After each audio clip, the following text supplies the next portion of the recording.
Freax. Oh, why'd you go and say that? Freax' whole website was a mistake, yeah. Freax. And welcome to Twitter Freaks. We got some bangers for you today. This first one comes from David McIntosh. So Zoran Mamdani is opening his evil communistic Chinese grocery stores. These are stores owned and operated by the government that sell produce insanely cheaply because they are subsidized. However, the food isn't fantastic, as a genius-level intellect and FedSo co-founder, oh, the socks are back, baby, David McIntosh says, I, for one, do not want to eat the suspiciously green bananas from the government store.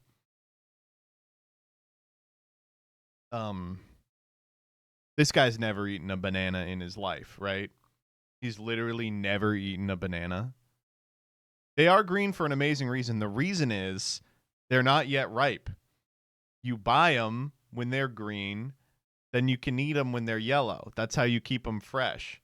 Am I crazy? Like, what? Holy shit. Oh. He's been eating moldy bananas. Maybe he's like, the only color of banana I eat is black. Yes. I got some bananas downstairs that are just collecting dust. I know my ass is not going to eat them. I got them for the baby, and she has stopped having interest in bananas. They're not even bananas. They're plantains? That's crazy. Oh, good. He did a video response. Hey, Mayor Mamdani, I just got this banana at a nice little bodega down the street owned by a sweet couple. Dude, he's like lucid as fuck. Holy shit. Let me run that back for you. Really quiet. It's not a me thing. Let me crank it all the way up. Hey, Mayor Mamdani, I just got this banana at a nice little bodega down the street owned by a sweet couple. They don't need a city store there. It's really good, much better than your green bananas. Dude, he's like just shaking as he eats it. Oh, man. He talks like a 10% less fucked up RFK. Yeah, pretty much. He got the worm out quick. Okay, next up. He does, I will say he does open it topside, which is like total banana-lit behavior, right? Like, I hate to be like this. You shouldn't be eating your bananas like this. All right, next up.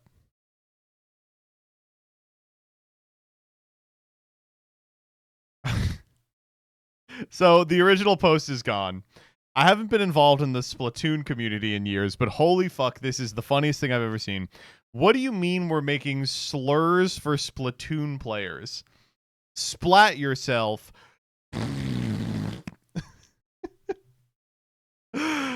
Oh, man. Can they say that? I think actually they can. I think they probably can. Can an octopus say this? I think an octopus probably can't. I actually don't know the racial dynamic of Splatoon. I know that there are octopuses and squids, and isn't one like a second-class citizen or something? Why is it always this slur? Think. Yeah, that's a good point. You're a squid now, you're a kid now. That's squids can go stealth. You know, they can opt out of... It's good. Oh, man. Okay, next up. So it's great. I was up at 2 a.m. with tears streaming down my face because of this video, her scream. It is that serious because what the fuck are you doing? Let's watch this together.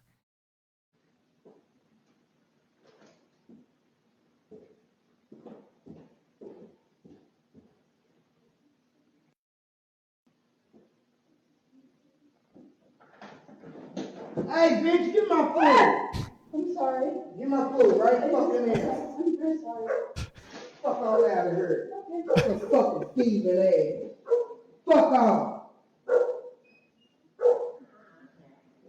Got him. Stupid ass bitch. Trying to steal my food, bitch. Caught. Actually caught. Totally caught. Trying to take a picture of the food being delivered and then just walk off with it. I'm going to give myself a little dinner. Ooh, all right. But big fan of the fact that she gets caught and goes, oh, sorry. Like, oh, my bad. I bumped into you. Hey, bitch, get my food. I'm sorry. Get my food right I'm sorry. It's like, yeah, I don't care. Give me the fucking food. now. I'm very sorry. Fuck all that hurt. I do this. I say this. MBT believes that treat slaves shouldn't eat. Yeah, I do. I stole my own food once. It got delivered to the wrong house, so I crossed the fence to get it while also getting a refund. DoorDash, kill that man.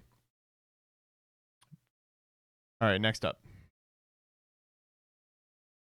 Okay, this one's fun. Remember when they made a Lord of the Rings game that was essentially Final Fantasy X? So this is Final Fantasy X. The HUD looks like the HUD is exactly the same. Am I crazy? Now, would you know that would it shock you to know there is actually a long and storied history of Lord of the Rings tie-in games just being a different game? Like literally exactly a different game. In fact, on the Game Boy Advance for the past, several months and change, I've been chipping away at Return of the King GBA. This one. And I mean, let's just watch this one together. Does this look like anything you might remember?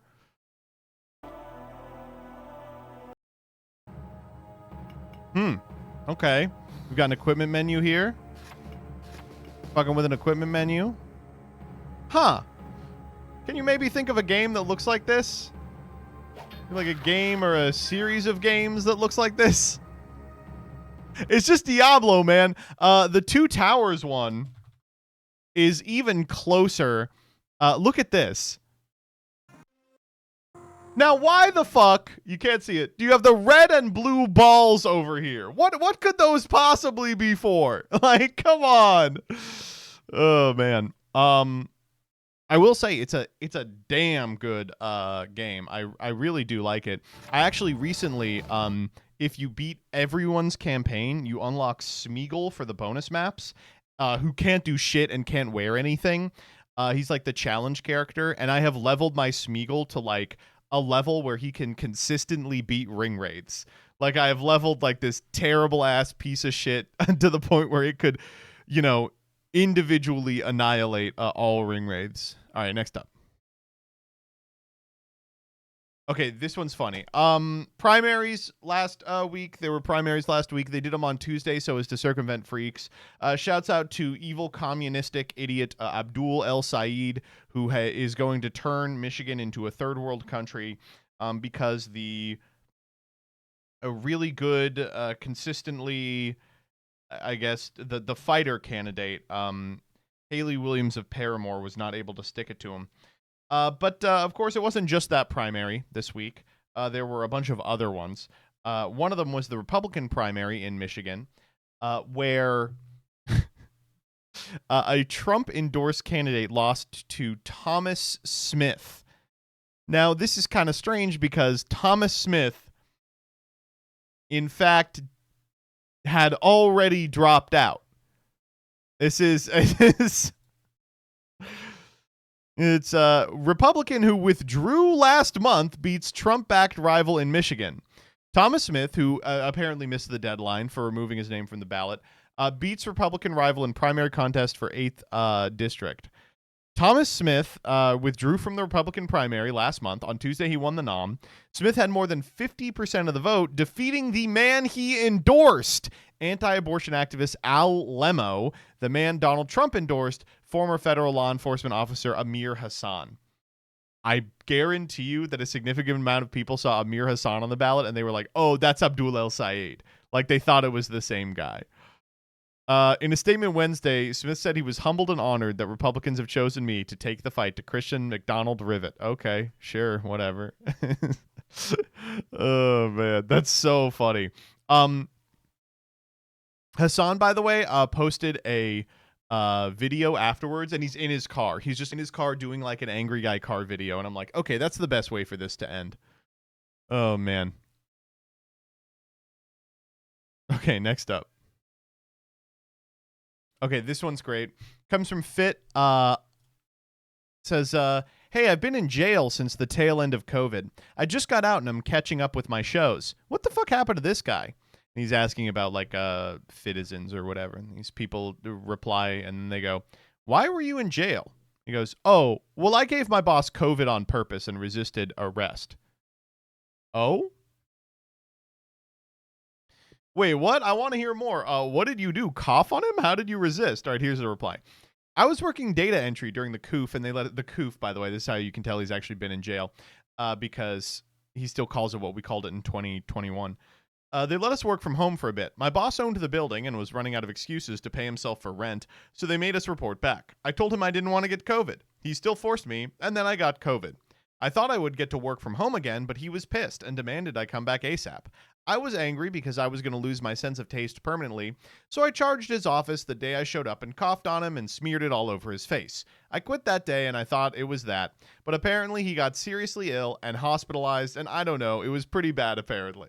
They sent cops to my new workplace, and I thought I could skip town, so I plowed through them and ran to my car, but they tased me. Apparently, that also counts as assaulting a police officer, and I guess I was lucky it didn't end in a car chase or I'd still be in the can.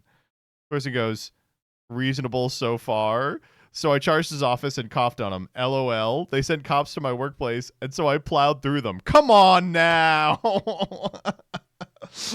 It is funny. It's like, okay, the first two, it's like, yeah. It's like, okay, wait a minute. that's gonna get you in prison.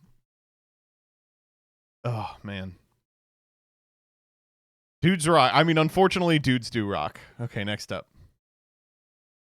This one's awesome. The live shopping app where some people bid until they're broke. Here we go. Sean Harding downloaded Whatnot, a live shopping app, after rekindling his childhood baseball card collecting hobby. Within 4 months, the 45-year-old accountant had spent $1.4 million from his savings, personal loans, money borrowed from a friend, and finally his employer's company credit card. When his wife discovered the full tally, she filed for divorce. What the fuck? We're gonna have to do something about this for sure. It is crazy what like baseball and Pokemon card collecting have done to, I would say maybe like 10% of guys. It's crazy that like 10% of guys you meet now are like, yeah, I just got back into collecting cardboard. You go, oh? Like, that's my job. What are you talking? And they're like, yeah, I spent $30,000 on a textless Mickey Mantle, penis pic card. And you go, uh-oh, not good. Never played the baseball TCG. What's it like? Yeah, that's what I'm saying. I don't know.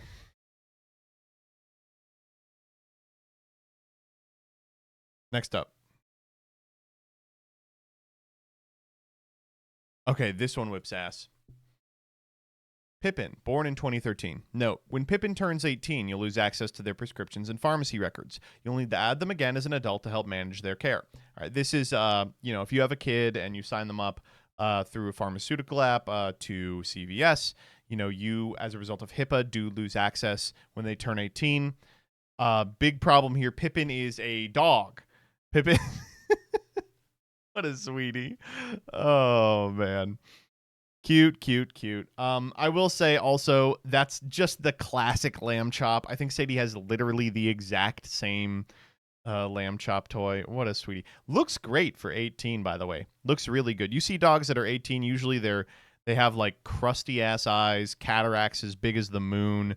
They got tumors all over them the size of a fist.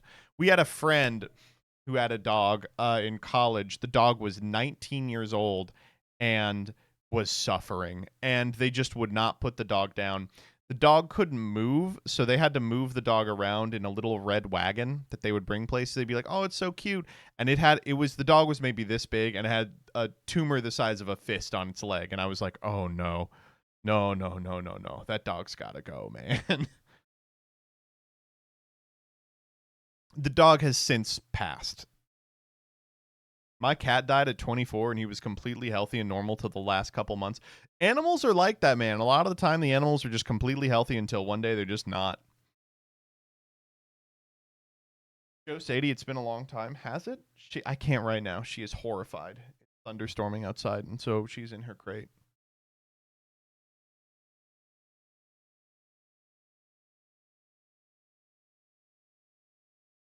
All right, next up.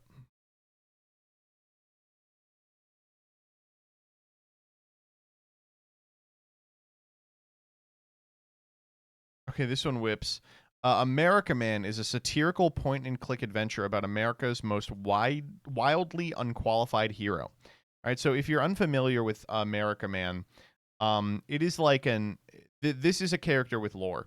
It is, I think, an Indonesian man has made this character using AI and like replies to popular tweets and talks about like how evil the Jews are.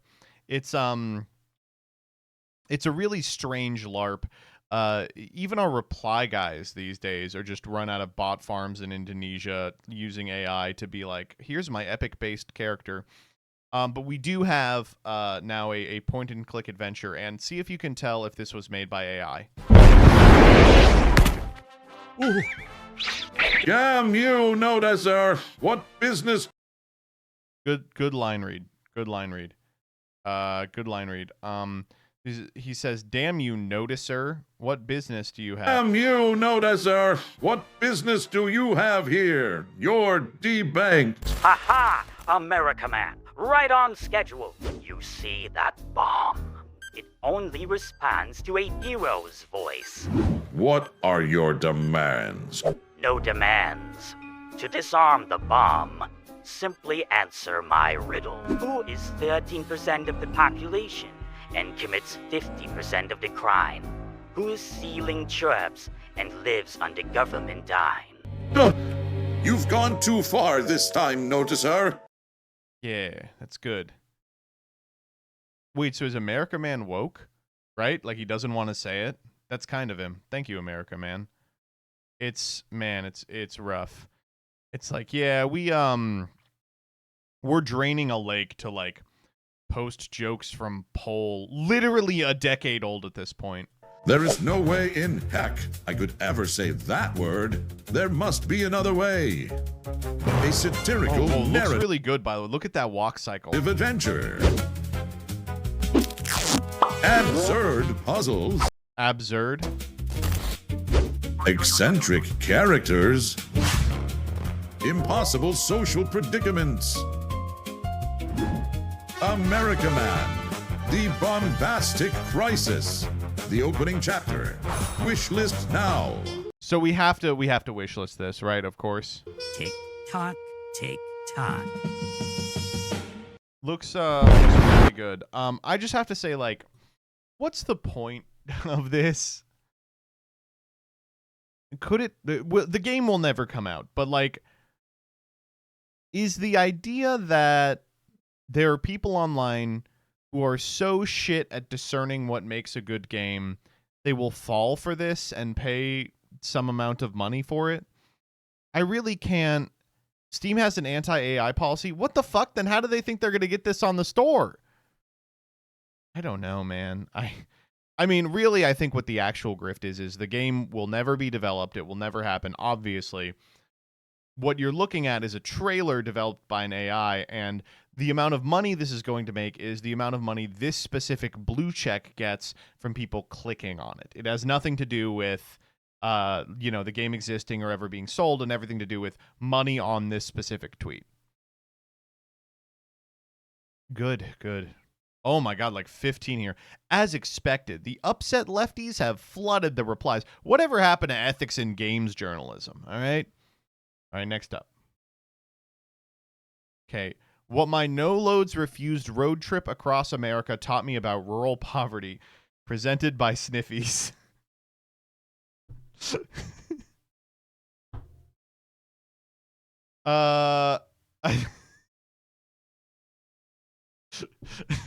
I love it.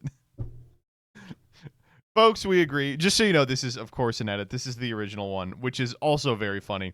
What SpongeBob and Patrick teach us about queer platonic partnership and neurodivergence. What SpongeBob and Patrick teach us about queer platonic partnership and neurodivergence. I topped my Hasidic Oh my god, wait, there's a shitload of them.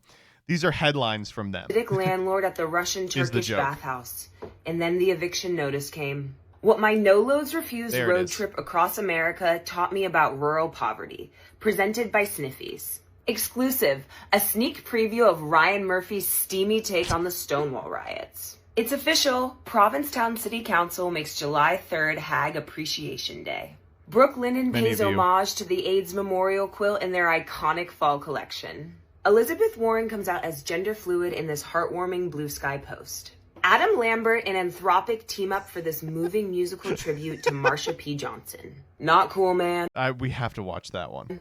Billie Eilish slams Trump admin's push to sterilize transgender teens. G-Flip opens up about their struggle with eczema. Finding gender euphoria at Uniqlo Soho.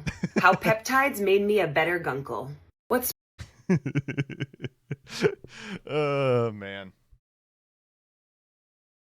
Every day is Hag appreciation for me. How many of you? This is such a good one. There are still people making funny TikToks. They're fewer and farther between than ever, but there's still people making funny TikToks out there. Next up. All right, we got to do Grok fart play. Grok, I'm feeling brappy. You mind helping me with that? Brap there. Virtual pressure applied. If that didn't clear it, beans in a quiet room usually do the trick. Please enhance the braps. Take it to a whole new gassy, brappy level.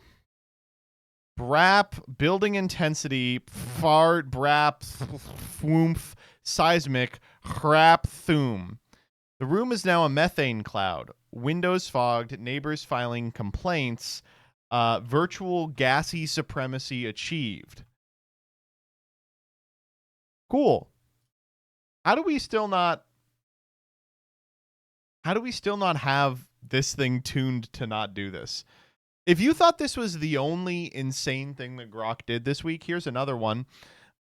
This has been deleted since, but it says at Grok, jerk it a little. Just a little weak. Have the full throttle version. Intensifies. Schlup, schlup, schlup, schlup, schlup. Ooh, Grok. Fuck, you're so good, Grok. I'm so close. Throbs harder. Don't you dare stop now. Keep going. Right there. Come for me.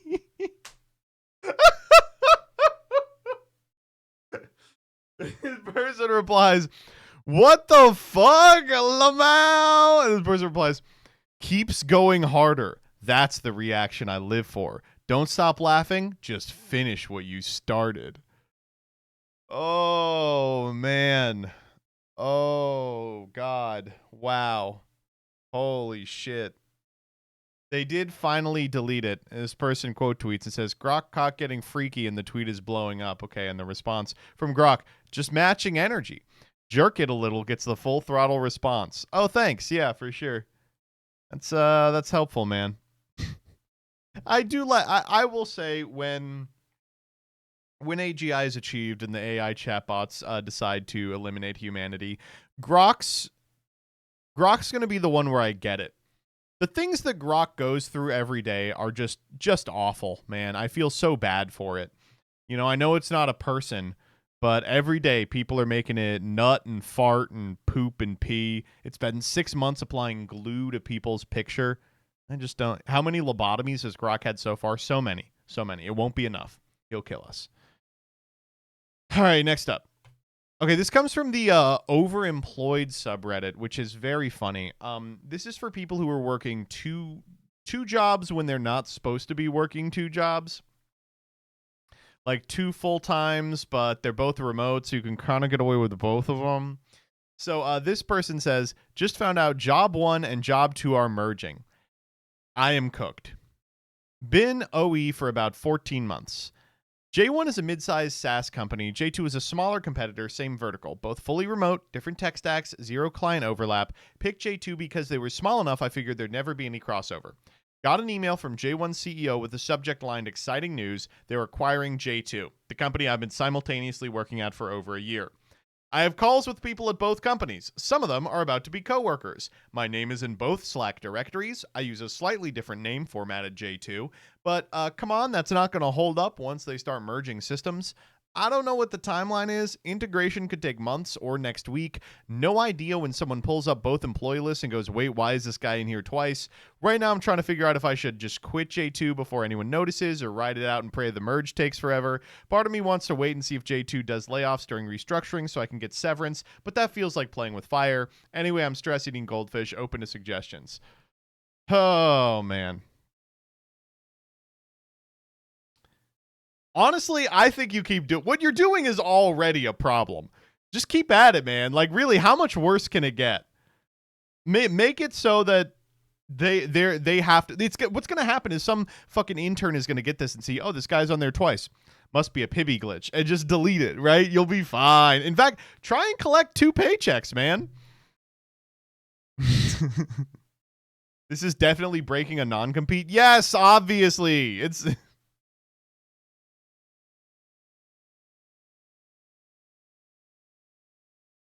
they can't fire both of us. Well, they might be able to. Hello, my name is Guy Incognito. Oh my god, that man's my exact double. Oh my god, that puppy has a fluffy tail. Anyway, you're cooked. Yeah. I will say this without naming names. I do know some people who are doing this overemployed thing. It is first off, the people who are doing it in like, tech or whatever. I don't know those people. Those people probably get away with it because you're not really doing work there. But, like what? You're just going to play 8-ball pool on Facebook against yourself. Big surprise. But the people I know who are doing this and have 2 real remote jobs, it is the easiest way to want to kill yourself ever. Easiest way to want to kill yourself of all time. They have one job that starts at like 9 and goes till 5, and one that starts at like noon because of time zones and goes till like 8. And it's like, yeah, you would want to kill yourself for sure. Next up. Okay. We got to talk about Chris Rabb.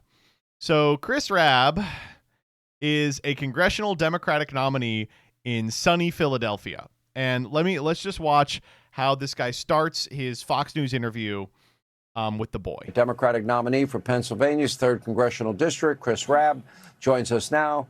Okay, he's here on the Sean Hannity Show. Let's see how he starts it. Chris, appreciate you coming. Let me just go through My the pleasure. DSA. Thank you, Scott. My name is not Scott. My name is Sean, but that's okay. Apologies. Let's go. Okay, so what's going on here? Chris Rabb knew he had a Hannity interview the next day. So he hopped on like social media. I think he made a Reddit post about it where he was like, people who watch a lot of Hannity, what are the easiest ways I can rage bait this guy? And they come up with all of these. They start DMing him. They're like, say this, call him Scott, like, ba, ba, ba, ba, ba, ba, ba. And so this 8-minute interview, do check it out. He literally just does a bunch of rage baiting techniques. It's crazy. He does not take the interview seriously for 1 second. He's just trying to get Hannity as mad as possible. It's just unbelievable. The Reagan era was he dropped the top marginal rate. Okay, well, he dropped the top marginal rate from 70 to 28%. You want 28%? You'd be okay with that? What I'm saying is there was a time under Democratic and Republican presidencies where the tax rate on the wealthiest Americans was much higher than it is now. Okay. And Reagan I think we should go back to that. Let me help educate you because I know a lot about multimillionaires Reagan. like yourself and billionaires Let me educate to pay their you. fair Just like yelling, like 5 minutes in, they're just yelling at each other. Sean Farfa Hannity and Chris MBT Rabb. C Rabb, this is a crustacean in disguise. He is Carsonizing in our in front of our eyes. Where did Hannity's neck go? He's old now. I don't want my Hannity to get old, but he is getting old. Oh my god. He came across as a fucking dick. Because he is, just like all DSA fucktards. Also, iStock. What? All right, next up. Okay, we gotta do this one. I'm done! You all crossed the line and I've had enough. Too bad the bad apples want to ruin it for everyone else, but I'm done showing any sign of respect to you guys. Never shown any to me for just stating how I felt. You got me all messed up. I don't think you should be talking like that, white baby. You do this whenever Ellie says anything. I wish I did. No. So what's going on here? This is a VTuber who, to my understanding, whose gimmick is they don't cuss, right? Like they don't say any cuss words, which is cool. but they've been kind of openly anti-trans forever and decided, you know what? It's time to pivot to the right-wing grift where I just like my entire channel is about how evil the trans menace is. I just want to say real quick, no laughing at anyone's character, okay? No laughing at anybody's character, all right? This is a no laughing at anyone's character zone, all right? This is a Come on here on the right. She's got the fucking Kobayashi's Dragon Maid boobies. They're even bigger than the AI. Even the AI was like, buddy, I'm not doing that. Are you kidding me? No, I'm not doing that. MBT is just jealous her boobs are bigger than his. For now, I'm working on them. Oh, boy. All right. Well, all I got to say to you is you got me all messed up. You got me all messed up. Anyway, this person was removed from the Sega Creator Program as a result of these transphobic tweets and opinions, which is just terrible news because my understanding is that Sonic the Hedgehog is like openly anti-trans. That was my... Is that wrong? I'm pretty sure that's correct. Not really? Or wait, really? Yeah. All right, next up. You live and learn. That's what I'm saying. Okay, this is these are just total slop. These post a video you never get tired of, but I do appreciate when they happen because then I get like 3 days of funny videos on my timeline. This one is good. Evergreen. Let's watch this one. We say it take a village to raise a child, but what if the village is retarded? What you think it's gonna produce? Unbelievable. So when I saw this, I laughed at it, and then I went, wait a minute. Who's this guy on the back left here? Is that the fucking Baltimore mayor? And then I see Charm TV and I'm like, this happened fucking 10 minutes from me. There's no look at it. All right, look at the mayor's response when he says it. Just watch his face. Say it take a village to raise a child, but what if the village is retarded? What you think it's gonna produce? He immediately looks down, he like giggles and he goes, why are you? I see you trying not to laugh. Oh, man. Everyone behind him was like, oh, come on. What do you think they're going to produce? Oh, man. Baltimore's the greatest city in the world, man. It's so good. Okay, next up. Is that you in the top right? It kind of does look like me. All right. In the Northern District of Texas, they're putting 4chan memes in judicial opinions now. As young people say, money printer go burr. And then they have the Fed Jack in here.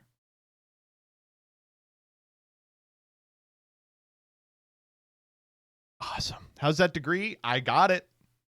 Not feeling too proud of it. Why are they letting the Groypers touch the briefs? They're going to get all greasy. Oh, my God. Not to be an asshole also, look at how bad this judicial opinion is. Like, listen to this. To be sure, gold and silver are not as big a deal as they used to be. We are far past the time of the gold rushes in California and Alaska. Period, capital A, and Fort Knox doesn't back up all our currency with gold anymore. Instead, the might of the American military and the Fed's printer keep the dollar afloat now.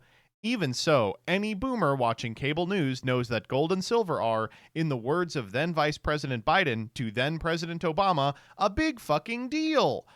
Oh my God. Like, what is going on here, man? Just very poorly written. Really, really badly written. Are they like 17? I don't know. If you've seen the Trump appointees, maybe. They're appointing like 14-year-olds to federal judgeships. At least you know it's not AI. AI, write me a based opinion. This is just how everyone writes now. That's just not true. That's just not true. Next up. We're just making up politicians. What is punished Vance doing here?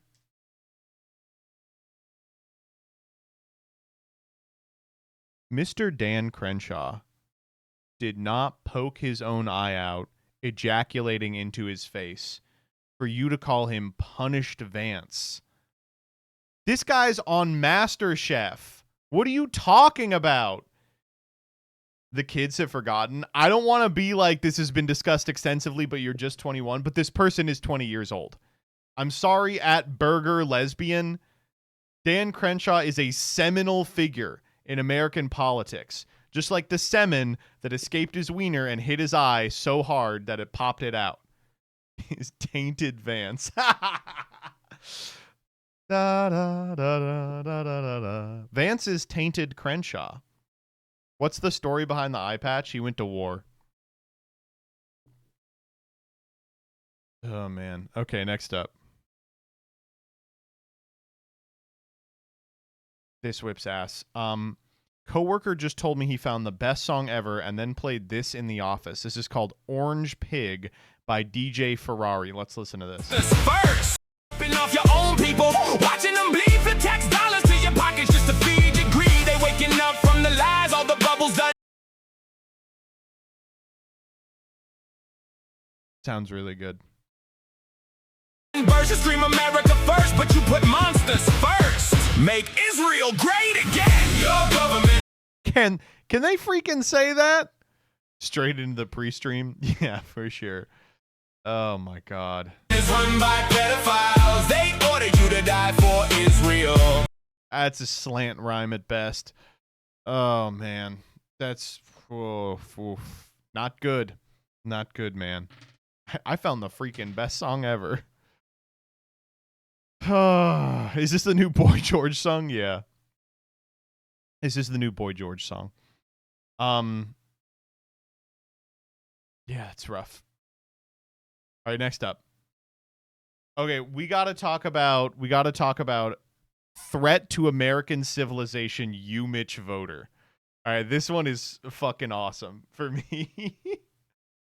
This is how 21 Pilots sounds all the time. 21 Pilot, I'll never forgive them for making fun of me at their concert for enjoying their music. Also, Swole, can I have the... Oh, you already sent it to me. Thank you. Okay. So, what's going on in this thread? So, Umich Voter is one of those people whose Twitter presence is elections. You know these fucking freaks. Their entire life is posting about election. It's disgusting. Anyway, recently, they have been more in the news than usual because of the Michigan primary we spoke about earlier, in which Haley Stevens of Paramore had to beat Abdul El Sayed. Well, in the days leading up to the election, it became pretty clear that Abdul El Sayed was going to win. And the question was really by how much. He ended up winning by like 3 or 4 percentage points. But polling around the time had him winning by as much as 19 and as few as like 10. It was a pretty egregious error in polling. Nate Bronze, yeah. So Umich Voter, the day before the election, posts, I just got intel from an insider that the internal pollster for the Stevens campaign has told her there is not a path to victory. All right? So a bunch of people retweeted this. They're like, oh, that's crazy. Some people were like, this is real. And some other people were like, no, this isn't real. This is like fake news. Someone fed him bad information, et cetera, right? Stevens ended up losing. And a specific series of, I guess I would call them like centrist dead enders who are still on like the Kamala train, have decided that Umich Voter specifically posted that in order to sufficiently demotivate Stevens voters and thereby swing the election. Which I have to say I agree with. It literally happened. It all happened without that post. Definitely she would have won. That's the scamp. Saeed's strongest soldier. It got bad enough that he was getting enough death threats he had to go private. It says he's no longer affiliated with VoteHub. They're like, we bullied VoteHub into dropping him because he did voter suppression. It's so good. Oh, man. Can we please stop bothering this fucking guy? Unless someone has evidence of him committing voter suppression, this is a witch hunt. Respectfully, no. I'm going to start saying that. He's an adult. Older than me. Oh, whoa. Hold up. They're 26? They're older than you, buddy. And he's clearly hiding from this. That makes me believe there are things not being said on his part. going dark after getting like 1 million death threats for costing an election. He's running away. It could be something small or something big, but there is something. And he's refusing to engage with it for a reason. Yeah, because people are crazy. I just want to know what it is. That's all. It's so good. Oh, man. You are literally racially harassing the guy. Really quick yes or no is all I need. Then you can add whatever you like after. I just want to answer this question. Did UMich voters share completely false information about a Haley Stevens internal poll? Oh, what's the response to this? Yes. Now, does that mean he can be racially harassed? Thank you. It doesn't, and I would never defend going after him because of his appearance. However...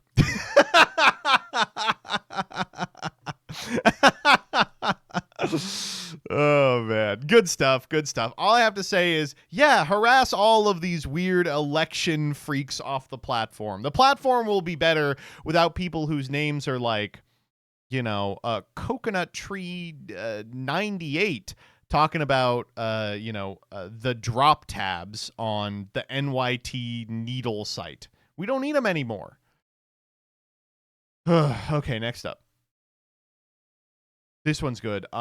What are the top 3 characters that are most slept on right now? I'm gonna ask about the 3 characters that you think are kind of the most slept on right now. Tenacious Termite, Creative Crab, and Happy Hermit Crab. Though the Gentle Giant's about to go through a massive glow up, and so if you're a Gentle Giant collector, or you're thinking about picking up a Series 2 NFT, or if you want to buy some Gentle Giant cards on eBay, I'm just giving you alpha because it's fun. I like Intuitive Iguana. Intuitive Iguana is gonna have their day. Gentle Giant is getting a massive glow up.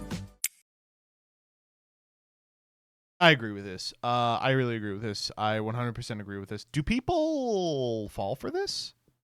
I thought first and foremost that this was like some sort of like Caleb Pitts bit where they were just talking about fake things that don't exist. But I'm like, why would people be riffing on NFTs in 2026? No, it's an actual series of NFTs. So I had to look it up. This is a series of, I guess, like Pokemon, they're not even really Pokemon, but like Pokemon adjacent characters named V-Friends. Somehow I'd missed all of this. And there's like 1 billion of them. You can get Dialed In Dog. There's like a comic series, I guess. We have Independent Inchworm, Kind Warrior, Macho Manta Ray. Okay, I'm actually kind of in on Independent Inchworm. How do I get into... Oh, view characters. There's no X's? Okay, what's the stupidest one? Accountable Ant. Oh, and they ran out of A words, so we also have Accountable Ant Eater.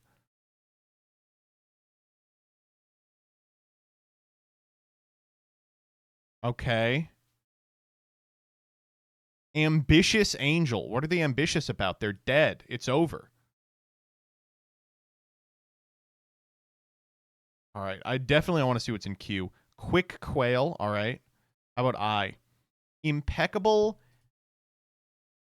Inostranant. Good, good. I like Innovative Impala. How about Macro Micro? Oh, I wouldn't look this one up with safe search turned off. We have Mature Mule. Oh. Wow, this is just unbelievable. How are people still falling for this? I guess is my question. Just unbelievable. Penis. There are no penises. Look at the trading card score. Good. I'm all right. How do you buy these? Oh no. It's both NFTs and Topps trading cards. Man, Topps will just fucking print anything these days, huh? Jesus Christ. Anyway, what are kind of the most slept on right now. Tenacious Termite, Creative Crab, and Happy Hermit Crab. Though the Gentle Giant's about to go through a massive glow up. And what does that mean even? The Gentle Giant's about to go through a massive glow up. so if you're a Gentle Giant collector, or you're thinking about picking up a Series 2 NFT, or if you want to buy some Gentle Giant cards on eBay, I'm just giving you alpha because it's fun. I like Intuitive Iguana. Intuitive Iguana is going to have their day. Jesus. Next up.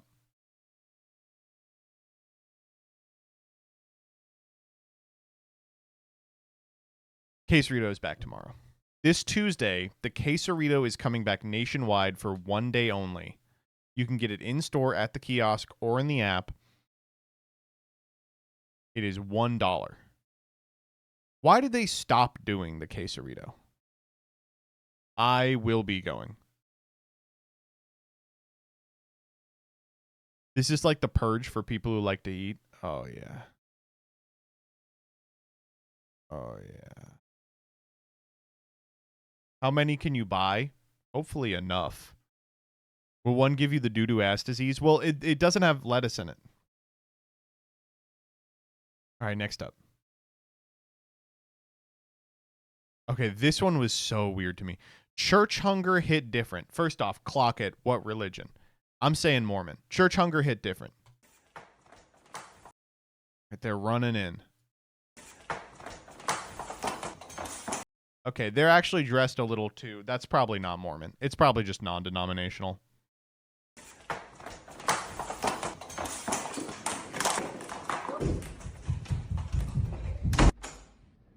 They come back out.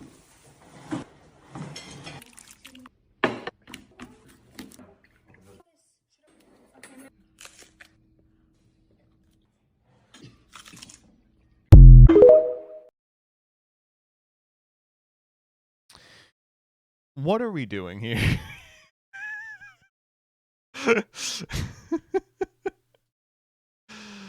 Oh man. Oh god. It's not AI. It's not AI. Isn't that crazy? It's not AI. What are they, Vikings? Yeah. These people just come back from church and they're like, dude, let's eat some fucking ingredients. Oh man. Okay, so what do we got? What do we got? I'm looking it up. Okay, so this first one. This is like, what the this is like ferment. This is mushrooms. Okay, wait, it's mushrooms. Then we have tomatoes. Now these, I guess technically, like if it's pickled herring, you don't necessarily need to take the skin off. But fuck me. And then the kids just start eating. Like, both this kid and the last kid, like, take a bite out of a green onion from the bottom. It's crazy, man.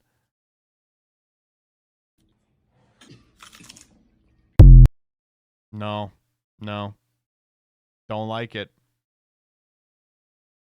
Everyone's saying AI. It is not AI, man. It is not AI. My Rottweilers love eating this exact meal after church. Eating straight ingredients. This is not AI? No, a usual Ukrainian meal. Potatoes boiled in salted water, pickled tomatoes, and salted herring. The potato with salted herring is the most classical combo for me as a Ukrainian from Mariupol. Well. You all thought that this was AI, but in fact, they're just Ukrainian. I bet you feel bad now that they're living under occupation. I'm not eating the fish scales, bro. You don't have to eat the fish scales. The green onion is what's killing me. Maybe it's not a green onion. What is that? Surely that's just like some sort of onion. Only a European village could could produce this combo. Shallot. It's like a fucked up shallot. All right, next up. Okay, this one whips ass. Best pronunciation of Dostoevsky I've ever heard. All right, let's listen to the way this guy says it. Me being remembered the same way Fyodor. Okay, Fyodor is actually, that's not so bad. That's actually pretty impressive. So let's see how he says the last name.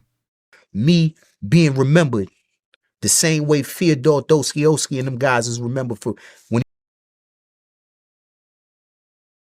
No, that's not it. It's not Dostoevsky. No, that's not it. Same way Fyodor Dostoevsky and them guys is remembered for when he wrote The Gambler and he wrote this and. Sorry, I was like, oh, and of course he's going to drop Crime and Punishment. When he wrote The Gambler? Excuse me? Wait. The guy's got like exceptionally specific ball knowledge. This would be like if you knew like the greatest shortstop in 1965. You knew the best point guard the first season that there was an NBA. And then you didn't know what a basketball was. Like you'd never seen one in your life.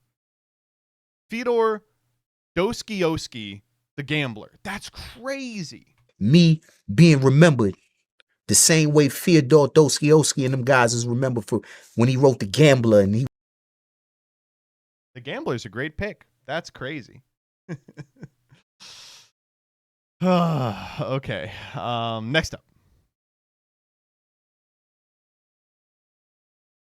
Okay, this whips ass. So, cool drawing. They do the time lapse here. Okay, yeah, you start with the anatomy. What's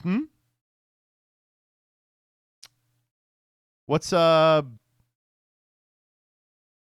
Lightyear doing here? Oh, sorry. I didn't know the Green Goblin was coming. Oh, now I get it. The Green Goblin's here on what appears to be a Kirby Air Rider glider. Oh, Green Goblin is gone. And Buzz is gone, and now we have the finished product. Okay, all right. That's actually an important part of the artistic process is adding the Buzz Lightyear.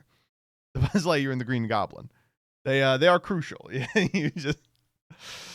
Oh, man.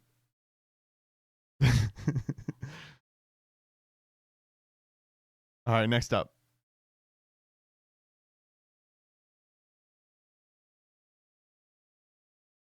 Oh, good. Ice Spice stuns with her iconic orange fro in new TikTok. All right, yeah. She's got the look back. This is the look that made her famous. This is, I mean, it's a stupid little dance, but okay, I'm going to tell you right now, you're never going to be able to guess what she's dancing to. Let's listen to this song together.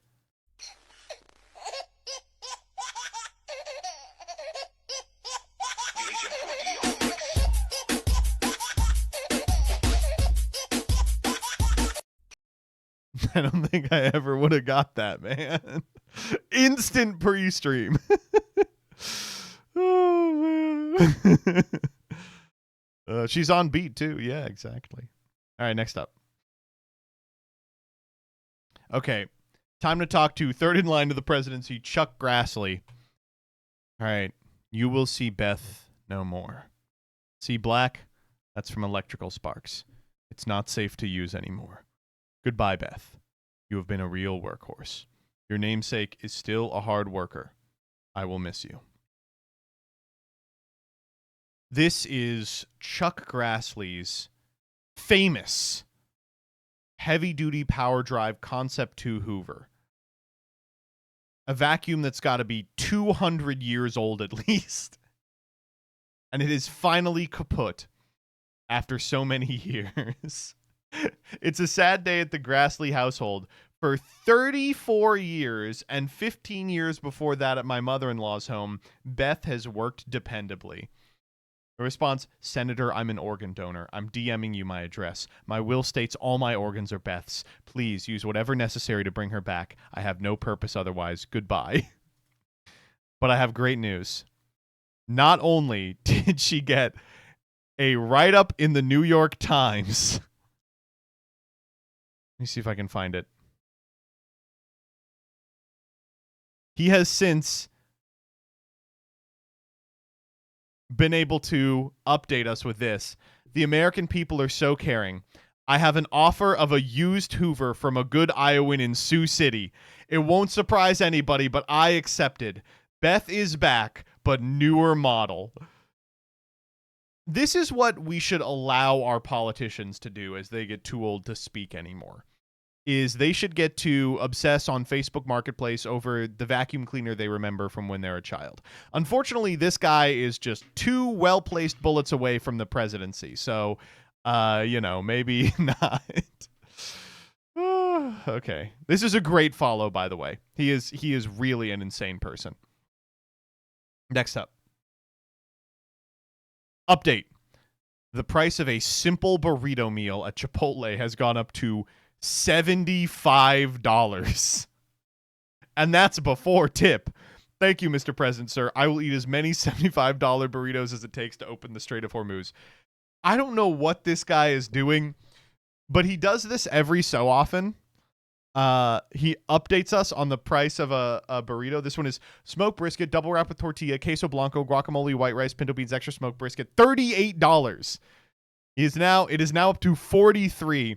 And always, I'm sure what he's doing is min-maxing the most expensive things you can add to the burrito. But I can't believe you can purchase a $43 burrito at Chipotle, which after chips and guac and a Coke and fucking $20 of fees evens out to $75. You round it up to $100 for the tip. Why not? Do you think it's good? Do you think it's worth it? Okay. I'm not going to waste $75, but I have spent the entire weekend being like, I wonder what would happen if I ordered the most expensive possible burrito at Chipotle.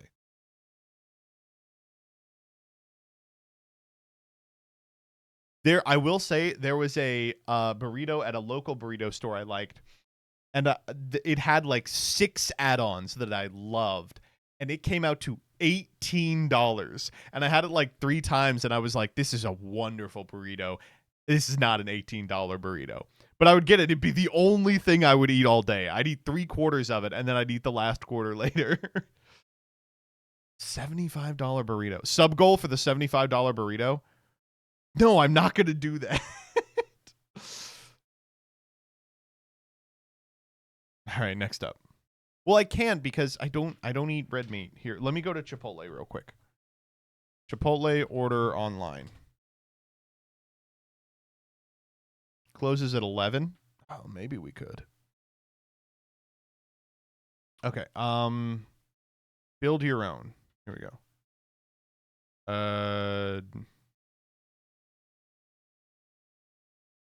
There's one in Annapolis. Pickup only.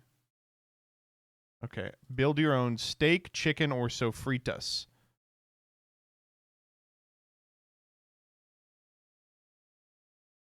Wait, I think I know how he got it. Okay. Here we go. What are we thinking? The most expensive one here is the steak. And I'll double it. Of course I'll double it. Shut the fuck up. You can only select 2 fillings. Okay, the steak and the beef barbacoa. Rice. This doesn't change anything. Beans doesn't change anything. Pop things off. The lime sauce, the guacamole. That's it. The queso blanco. Double wrap it. Chips and guac. And then we can't do the sides. But this is nowhere near $78.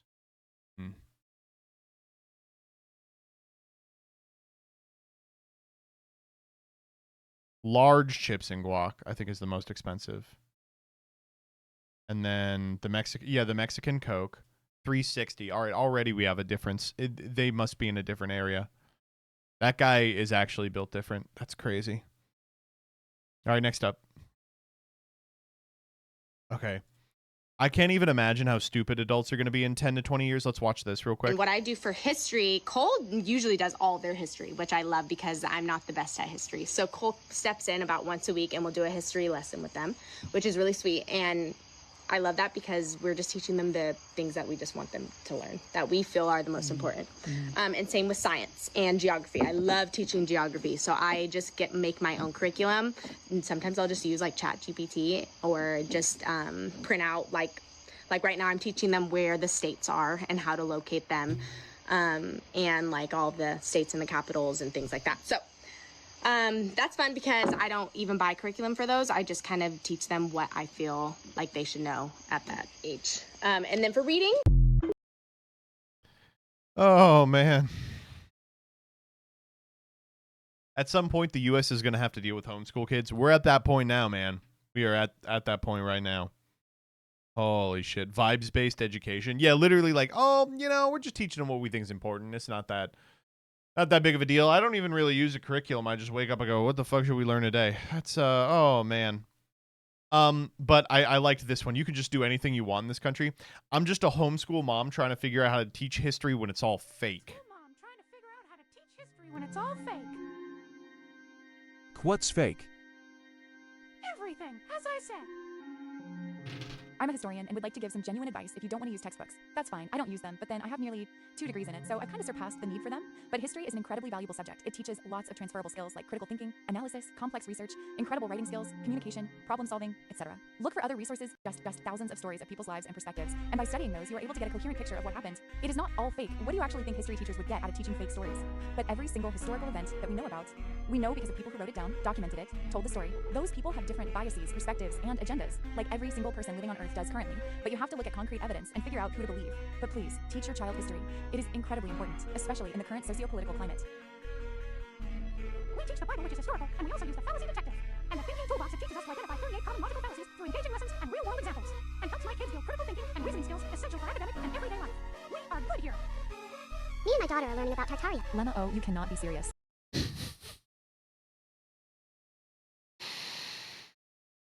Rough stuff. Oh man. So first off, it is really funny to think of it as like, yeah, no, we're teaching them both logical fallacies and the Bible. Which means that they are teaching them the Bible and then going to this old fucking Reddit website. Oh man. The second thing is my daughter and me are learning about Tartaria. Do you guys know what Tartaria is? Oh, you guys don't know about the Tartan mud flood? Okay, so this is one of the most fun rabbit holes you can possibly go down. The Tartarian Empire is a group of pseudo-historical conspiracy theories, including ideas of a hidden past and mud flood.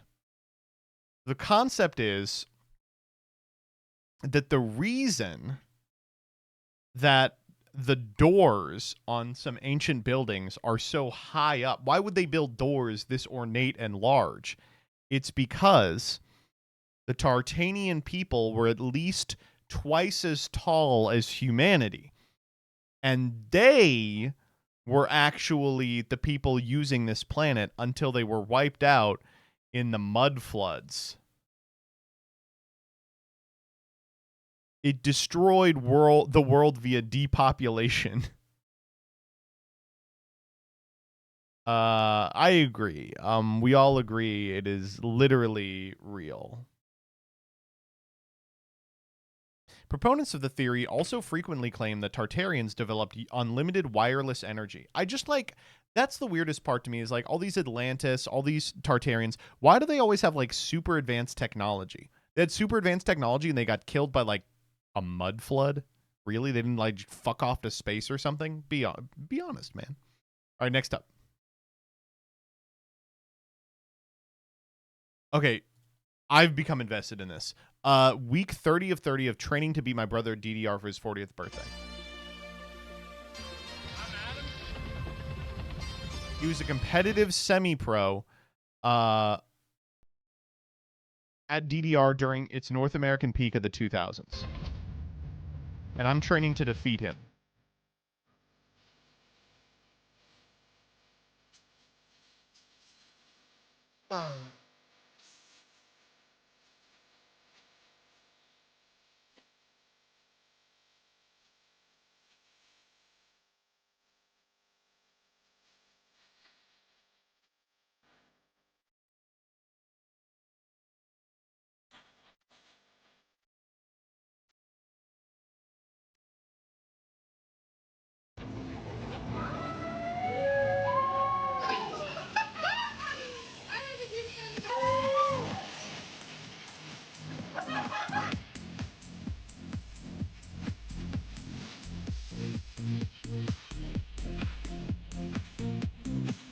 This is so fun.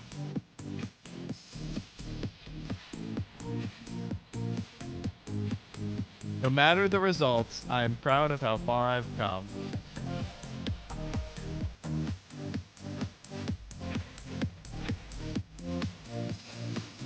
I think she did it yesterday. Is it bad that I still kind of want him to win? Okay, I'm gonna be honest with you.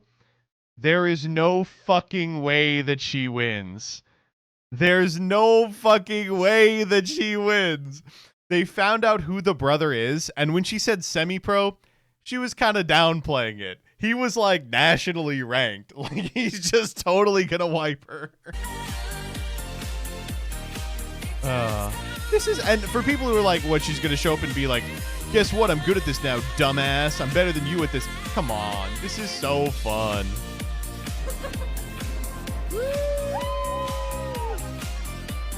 But maybe she has that dog in her, you know? Today's the day. Oh my God, did they do it yet? Here we are, 30 weeks in the... Are we ready? Yeah. Here we are, 30 weeks in the making at Pixel Paradise Arcade. Let's go. In Barrie, Ontario. On my left, I have my brother-in-law, Adam. On my right, I have my sister-in-law, Sarah. A decade apart. Age or beauty, who will win? I'll never tell. Oh, she's 10 years younger than him. I didn't know that. Dance Revolution. Let's go. That might change things. He looks great at 40, yeah. I think the win con was that he's now out of shape, but it looks like he is not. Followers are going to walk for this journey. Also pick 3 songs. We're going to roll this lovely dice that my wife behind the camera made, and it's going to land on Sarah or Adam, and then they get to, or your viewers, and then they get to pick which song they're going to participate in, okay? So I think we're doing, what, 3 rounds? 3 rounds, and 3 songs, and may the best sibling win, okay? If Adam does take off, we may have a special surprise at the end, all right? We are going to have a little bit of an intermission break in between the songs, just to give everyone a little bit of a water break. I just want to see, one song will let me know who's going to win. Let's go! All right, who's going to roll the dice first? Sarah. All right.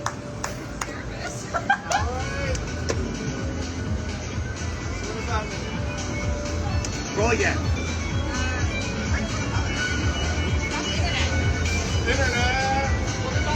All right. They're doing Butterfly. A classic DDR song. E-I-E-I-E-I, I'm a butterfly. That's the song. But I think I still got it burned in the old noggin. Oh, we got almost 5,000 people tuned in. No, it's all muscle memory. It's all muscle memory.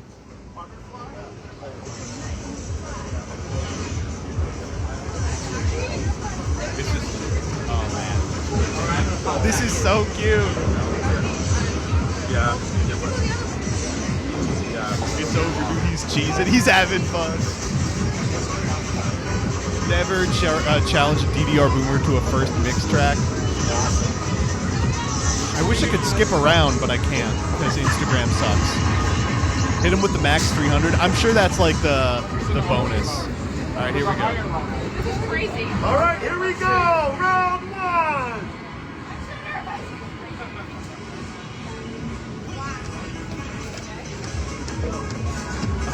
It's a classic.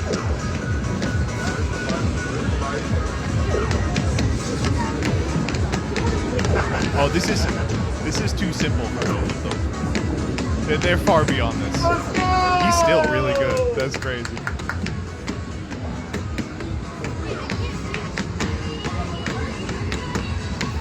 He's still got it, yeah. Man, I'm not going to sit through the whole thing.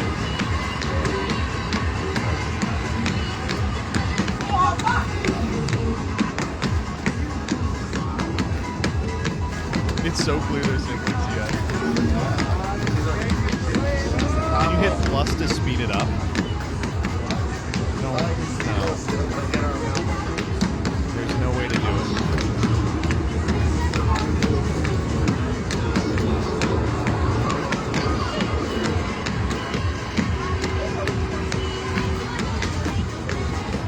He's one-handing.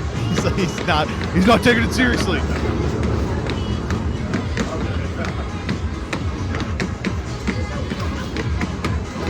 I can toss you a link with a scroll bar on it if you want. Please do.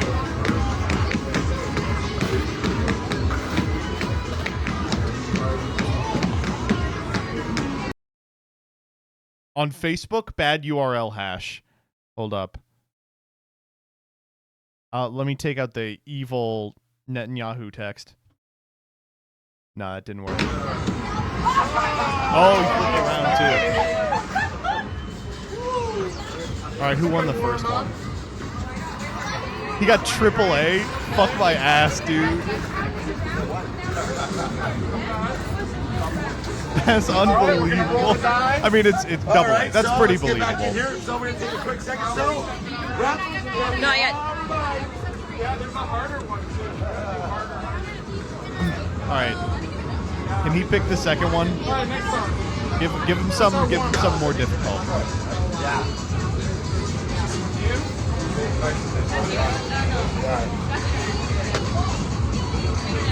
Oh yeah. Me. All right. He's okay. Pick it. He starts scrolling down. He says, "All right." All right. So this is class. It sounds good. Fast pace, like the stream. We want to be doing the crisscross.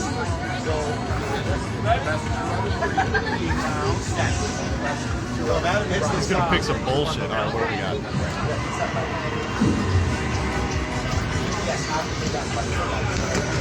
There we go.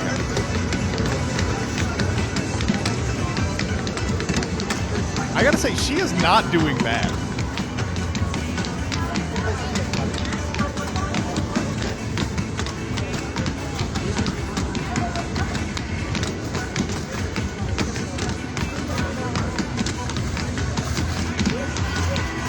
There's levels to this.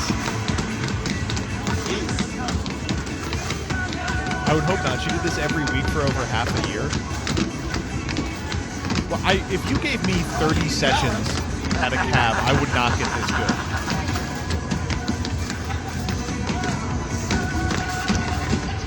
Yeah, he still got it.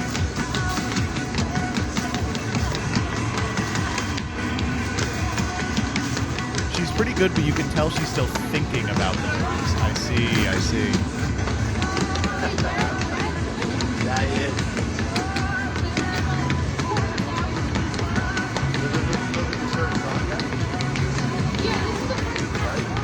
She has not achieved Ultra Instinct. You just have a good time. That's the goal of this. It's like birthday thing. Oh yeah, okay, wait, he's having a good time.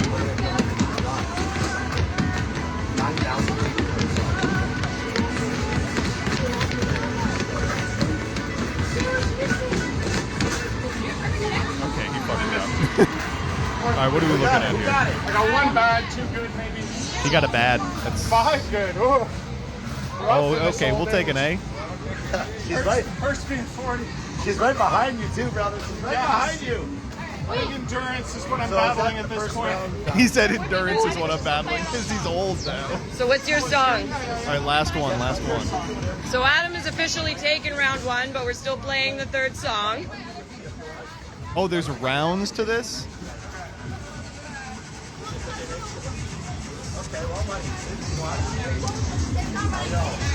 Really pick a classic. You get a break after this.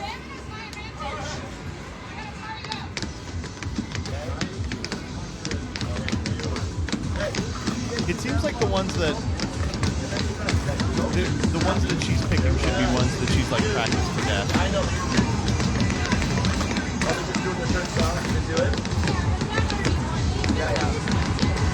You should do this with the quartet somehow. Man, you know who was the best of us at this was Alex. Alex was so good at DDR. You know who's still really good at Shurit?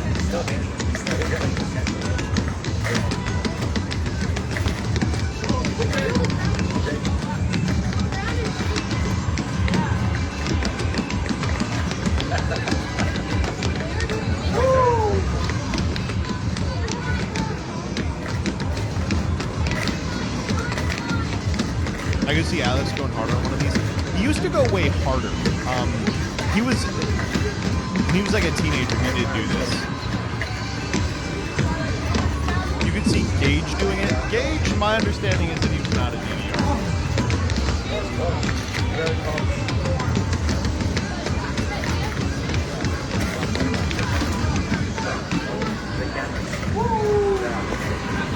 That's all right. That's not a good sign. All right, what do we end up? A, B again. You had better grades. That's good. That's so nice, man. I'm so happy they did that. All right, next up. All right. Iran war update. Iran war update. President Trump makes it clear once again there is no plan in the Iran war. It will work out. It always works out. It's like a chess game. Yeah, I don't know. Oh man, it's just, what do you want me to say? Yeah, the Iran war is still going. There's no chance that it will be it will be, finished in our lifetime. There was a really weird series of posts this weekend where mathematically it's just become clear that we are almost out of reasonable munitions, and like we can't bomb the Strait of Hormuz open. So, what are we going to do? And so this made it out, and Trump made this Truth Social post that was like, we actually have a lot of several different types of munitions. And it's like, oh, good. That's what I like to hear. Several different types we still have a lot of. Let me dig them out of storage. Oh, man. The U.S. government gave 3 weeks for the munition guys to pick up the pace. Great. Awesome. I don't know. It is funny to be like, yeah, we don't have any ideas. Iran has been like, we're using this to swerve the election. They're like, we're costing you midterms off this. They said like, we're not going to work with Trump again. And they said we will haunt him until the end of his time in office. And it's like, fuck me, dude. Oh my God. I saw something about the sailors with no food. Yeah, they miscalculated like how much food the ships would need. Let me see if I can find the Sun Tzu tweet real quick.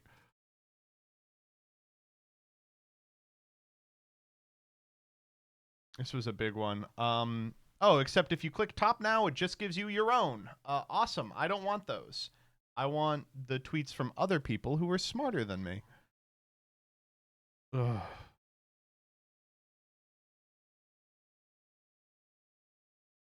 Ay, ay, ay.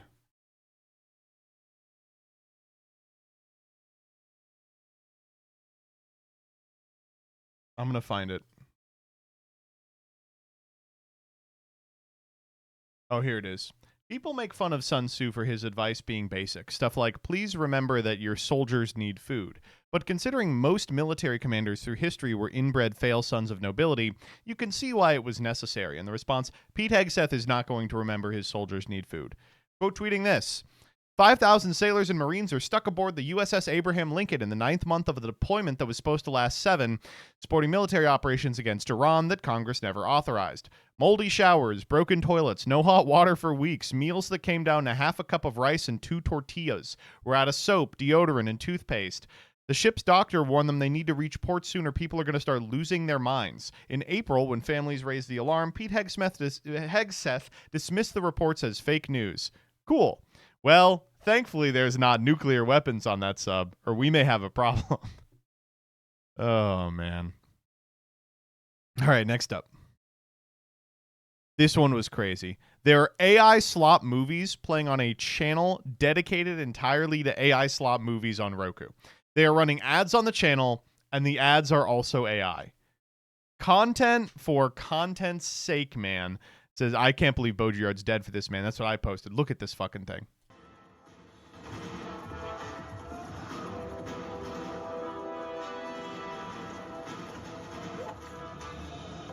Welcome, sire. I see you've been unable to evict these French scoundrels, Lord Renfrew. Forgive me, sire.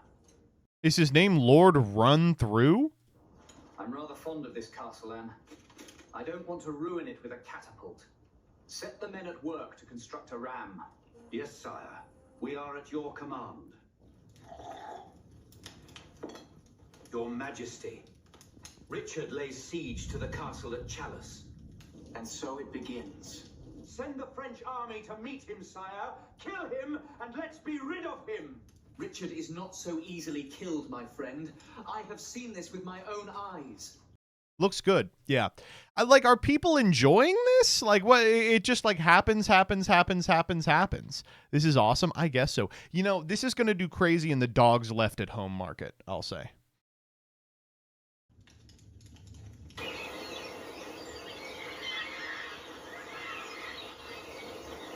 Okay. All right, there's Richard.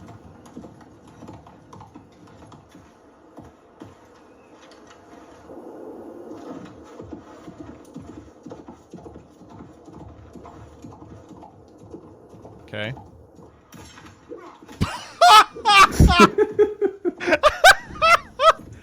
Did they just say he's not easily killed? The king has been struck. Oh my god!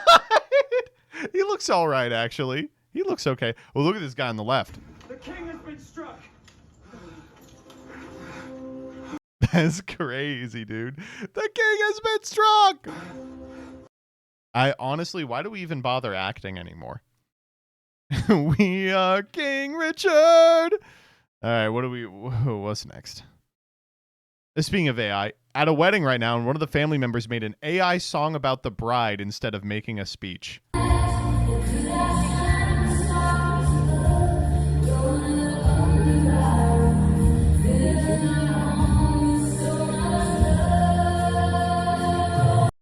Sounds good. Sounds really good.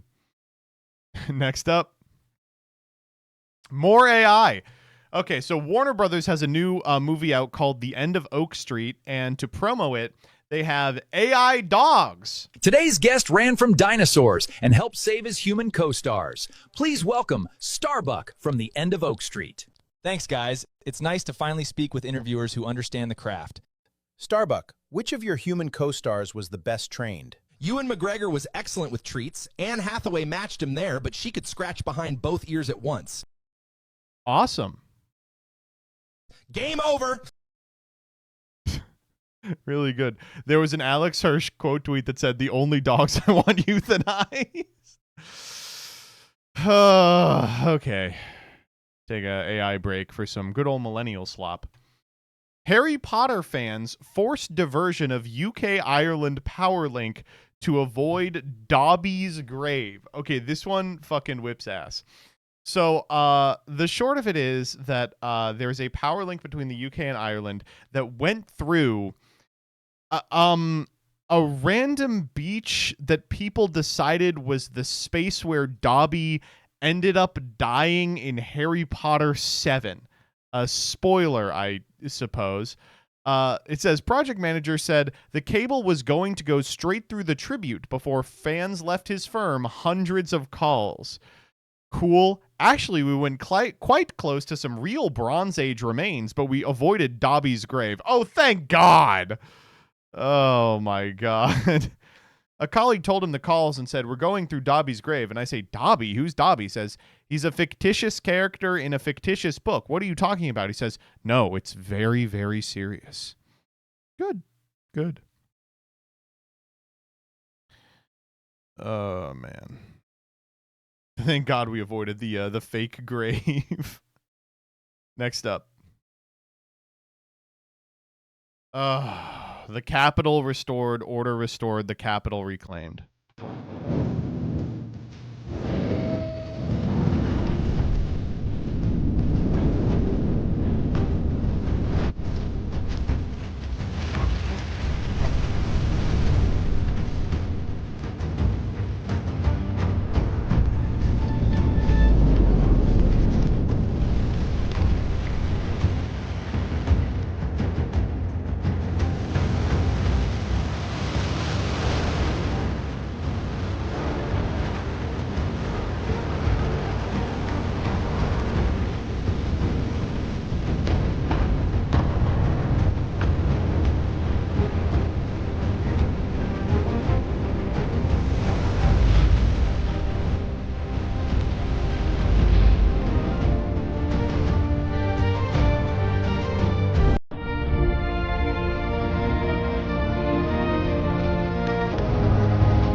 So like 100 things going on here. First and foremost, say it with me, folks.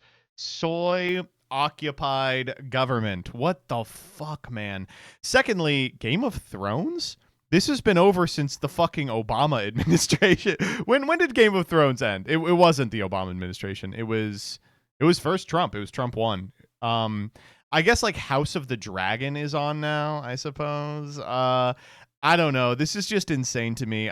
Third, I love how the AI does a really bad job with it. They're like, right, there's gears and shit, but they don't know why. So like just gears pop out of nowhere to do nothing. And fourth, Game of Thrones is what we're Game of Thrones is what we're going with here. 'Cause like I don't know. It's like, to show how good of a leader our president is, we're going to show off the series about how bad of a leader everybody is. Like, what are you talking about? Do you think they view Donald Trump, like, who is Donald Trump in Game of Thrones? Is he like a Robert Baratheon style figure? Does he die after, you know how Robert Baratheon dies after what? He gets like gored by a boar, right? Do you think it's like he gets syphilis after going to Little St. James? He's like, he fucks a 13-year-old and he dies. Sir, President Trump is syphilitic. Gods, I was strong then. That's what he's like a Stannis Baratheon truther group of people making this, I guess, man. Oh, man. That's insane. It's just unbelievable. Not good. Not good. JD, give me something for the pain. Let me die. Chat, I've never seen Game of Thrones, should I? I hate to do this. Game of Thrones is really good. People say it falls off, and it does. But the fall off is not so bad that it's not still really good. I don't know.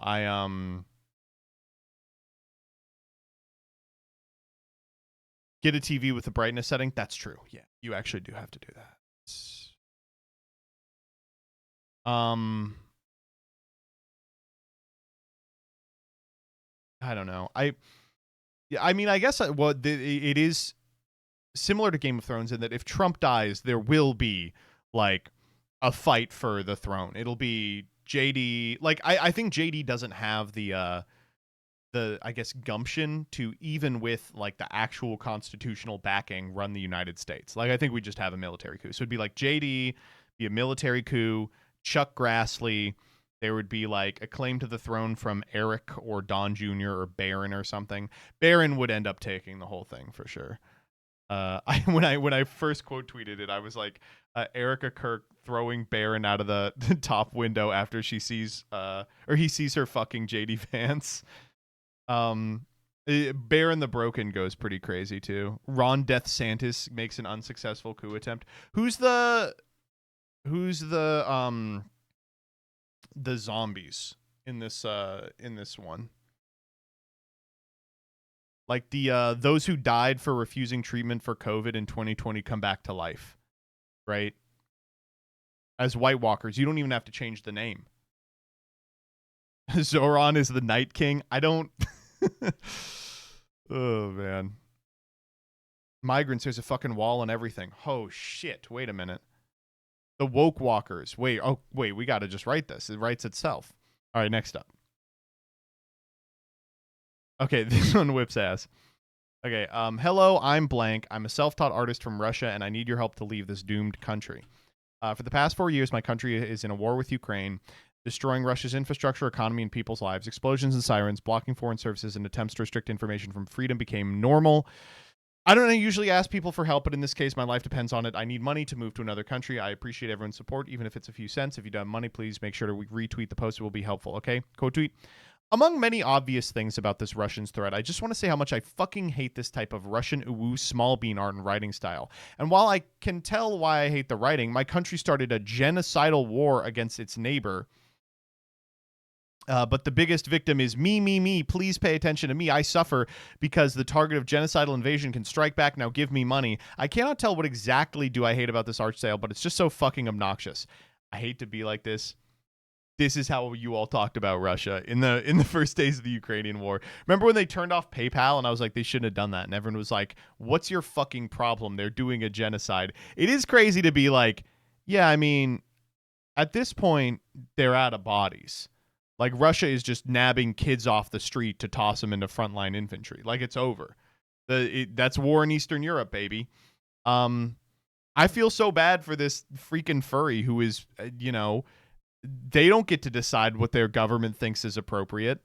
I mean, should we be held to account for the Iranian war? Probably. And then the quote tweet, furry artist didn't cause war in Ukraine, but didn't exactly step up to prevent it either.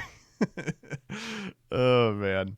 I don't know. I will say, the fact that there are like movements in Ukraine again, has made me have to dip my toes back into reading about that fucking conflict. Holy shit.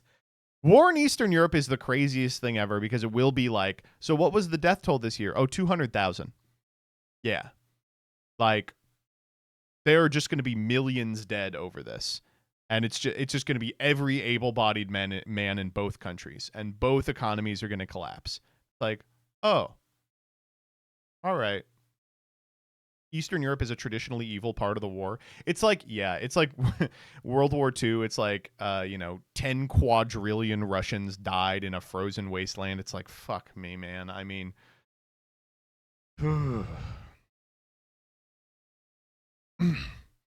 bad situation all around. Next up.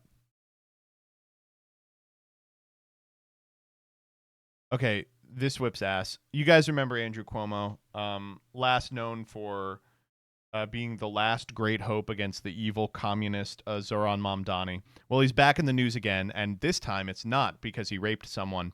Instead, it's because he's got a new vision for the world. You now are working in the crypto world, just out of the interest of time. And we thought we would get a vote on crypto regulation in August. It didn't happen. The Senate had a full schedule. Maybe it happens in September, maybe it doesn't. But the issue seems to be the argument over who enforces the regulation. First up, this is from Cuomo. Could you not have gotten a better clip of this? This is recorded through a tin can on a string. The crypto world wants it. But whether that's the Department of Justice or Attorneys General, what's your case for that, I guess? And why is this important? Bill, this is tremendously important. It's called the Clarity Act. And it would clarify what are now ambiguous, that's why the bill actually has a good name, rules about digital assets writ large. Excellent. Anyway, I'm super excited to hear that that Andrew Cuomo is working with OKX, the new money app. I'm excited about that. I'm excited that he's dipping his toes into the crypto sphere. I don't know. It just seems like if you're like washed up and end up being like $30 trillion in debt, like I imagine he is, owing some very bad people, some very bad people a lot of money, then that's what you do, is you pivot to crypto. And holy shit, man. Could not think of a better one for him here. Oh, he's actually the co-chair on the ICE OKX joint venture. Oh, awesome. And he's a member of the OKX board. Approving it. So this nation's economy continues. Awesome. All right, next up. Well, we have one fossil talking about how we can fix politics, and we have another, James Carville. So if you guys aren't familiar with James Carville, I guess I'll give you a little background on him. This is someone my dad really likes, if that gives you like an understanding of what type of person it was. He was. James Carville is the Raging Cajun, and what he used to do is be like a political consultant who would tell it like it really freaking is. And he has spent the last like 20 years doing everything he can to kneecap every progressive candidate everywhere. And he still holds a lot of sway in the party, and for that reason he was able to. But what's happening now is we are kind of in a transitionary period in the Democratic Party where the new generation of people is effectively not having the torch being passed to them, but doing their best to just take it. And the thing that we're currently litigating is if Hassan Piker has a place in the party. By the way, I don't know who this Hassan Piker guy is. I've never heard of him. I have to imagine it's the guy we were talking about earlier. People tell me he's some kind of streamer. Listen, I don't think a gamer should be offering any sort of political takes. Now, if he played 0 games on stream, that might change my opinion of him. But so we're talking with James Carville about if Hassan Piker has a place in the Democratic Party. This is either going to be Hassan Piker's party or it's going to be the party of the congressional candidates that we And have. tell us who Hassan Piker is, James. Oh, he's some guy that's got a podcast and he's out there campaigning with Al Said. He's going to his events, and Hassan Piker is, from everything I can determine, is a raving anti-Semite. I mean, just look at what he said. And I've said this before, but he and I, somebody ain't gonna be in this party in a while. I don't know who it is, but the long-term prognosis of me and Hassan Piker ever being in the same tent politically is about nil. Okay, so a couple of things here. First off, it was really cool that the Pope was able to get a podcast studio installed in Purgatory. These are the oldest guys I've ever seen in my life. Holy shit. Second off, Jesus Christ, James, you want to get out of bed? Fucking what happened to all these lazy millennials? You won't even get out of your coffin here to do a podcast appearance? And third, dude, I don't think you need to worry about the long-term prognosis of you and Hassan Piker being in the same tent. I think that pretty soon, I think the reason might be nil for a different reason. I think the reason we're not going to be in the same tent for very long. Yeah, that's true. Yeah, I think you might be right on that one. I wonder why. The long-term prognosis. What do you think? I think this guy has gotten one long-term prognosis ever, and it's the last one, right? I don't know, man. Holy moly. I don't know. This is the thing that just weirds me out, is how, I guess I would say, addicted these people are, even on their way out. You see it in the people who are working senatorial jobs until they're 90. Like, at what point don't you want to tune out? Don't you want to be like, I have paid my debt to my country. Now it's time to trust the next generation of leaders. I'm going to go help raise my grandkids. How nice would that be? I mean, fuck me, dude. All right, next up. Here's another Hassan Hobby one. So, some insane Nazi called him like some sort of racial slur, and he goes, "I'm white, LMAO." Check out this fantastic racist community note. Notes suggesting context. An essay on the inequality of human races by Gobineau, published in 1855, has classified the Turks as a yellow race, mediocre intelligence at best. The Turks are classified as dense and ponderous, and have obtained white traits through the practice of white slavery. Oh, well, that changes my opinion completely. Okay, all right. Like, a lot going on here. First off, 1855. Second off, I love that, like, phrenologists in like the 19th century could just be like, yeah, this is a dense and ponderous race, and everyone would be like, yeah, that's probably true. Also, white slavery. Those are the guys that they sold the Star Wars rights to, right? The white slavers that traffic in this type of thing. All right, next up. Ratshaker developers' new keyboard-eating horror roguelike typing game Key Cruncher gets a playable demo.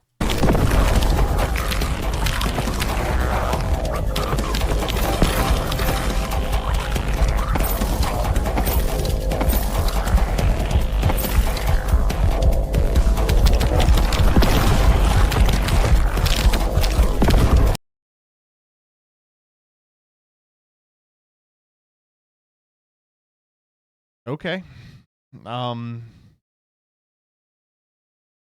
This is one of those games that like has such a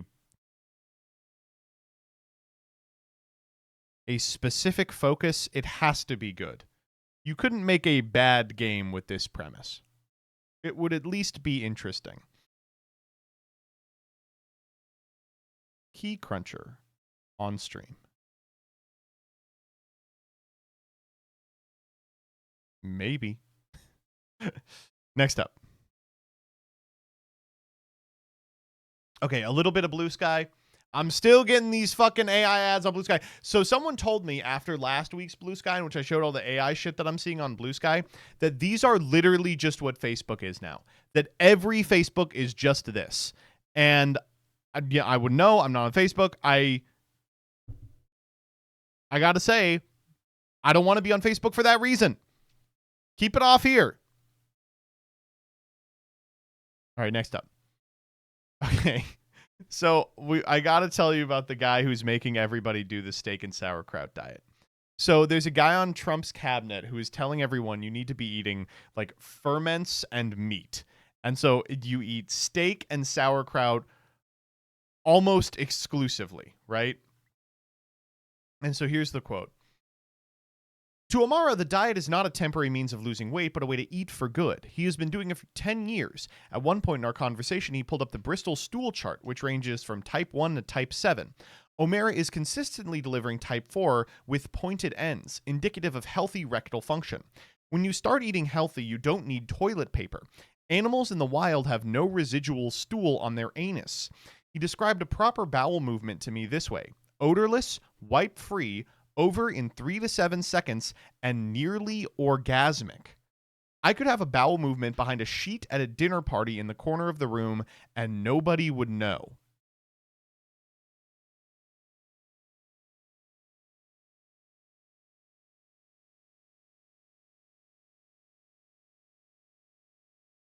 Okay, well, the good news is that this whole thing might end a little earlier because I think they're all going to die of scurvy.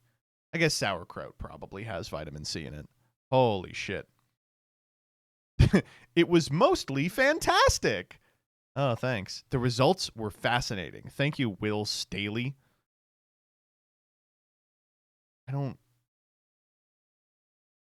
Wait, a gift article now requires a login? Die. All right, next up. Thought I stumbled into the InfoWars store somehow. Check out this ad for Men's Health. 6-foot ropes, or all your money back. Say goodbye to those small 3 to 4 drop loads. No more edging for hours. No more chugging 3 liters of water. No more choking down 8 different pills. 2 delicious gummies a day. You shoot 6-foot ropes in 3 weeks, or it's free.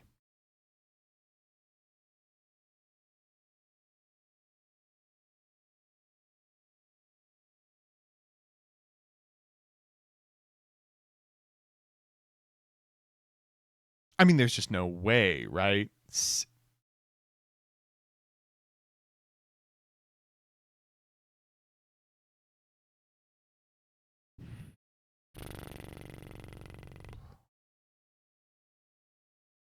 Come back, Zinc.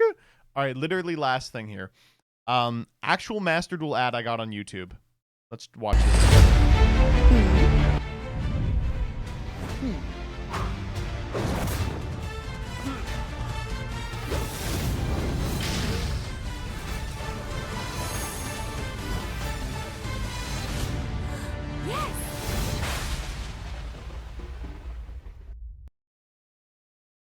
Looks good to me, buddy.